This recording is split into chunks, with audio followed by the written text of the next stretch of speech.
All right, we've been sent another case as a follow-up from our recent Ultimate 3D training. I love getting the cases. That tells me that we're doing everything that we talked about at the workshop.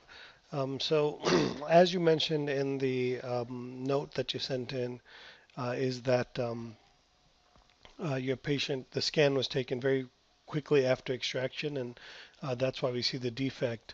Along those lines, one of the things that I have some concern about here is um, whether or not there will actually be a buccal plate in this particular case.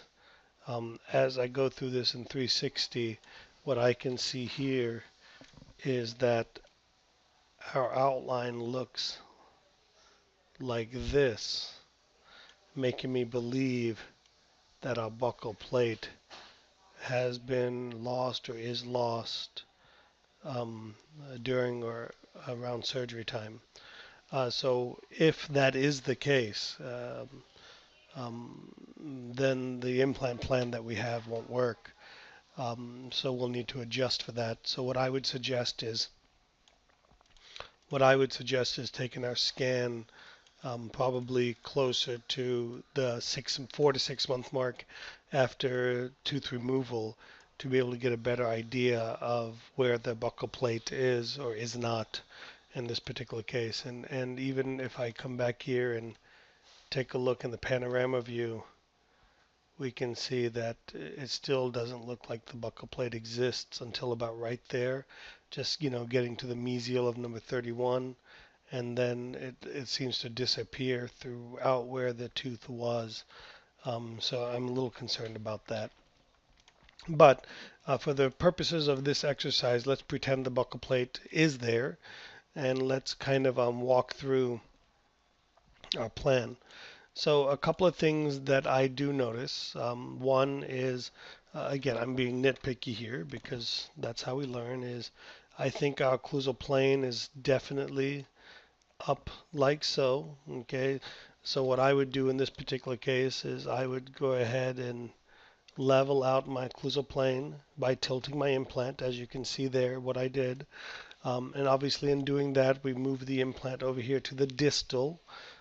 As you can see right here, our space here is less than here, and that's from the tilting that I just did.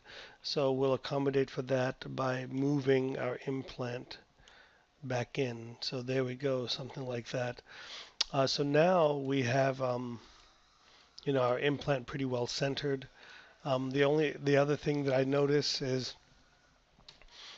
also, and again, everybody's going to be a little bit different on where they like to place their implants. But my look at this is our bone level is, again, assuming that our buccal plate is where we want it to be, our bone level is going to be somewhat like this. So I would probably plan this implant at a bone level of so. Okay. The other reason I would also look at that is if you remember our rule that we would like to have our implant approximately 3 millimeters apical to our proposed gingival margin to give us the emergence profile that we need. So we can see there how we look now. One thing that is very well done here is our CEREC drawing is right on target with our adjacent teeth. So that looks very nice as well. So that's kind of where I would drop this implant to give adequate running room to allow for peri-implant support. I'm also not convinced that we're not going to see some more bone loss on the crestal from during the remodeling and healing process here. So that's there. So other than that, I think everything looks pretty well. We're centered in the tooth. As we take a look at this, excuse me, we can see that our implant is also tilting along the level of our teeth so that we'll have a nice support there. So other than that, I mean, that's pretty much it. I don't see much else going on there. The only thing that, not the only thing, but one thing to keep in mind here is that I'm not certain if our CEREC design is accurately depicting buccal lingual width here. And the reason I say that is, let me see if I can get this in a better position, is when I take a look at this,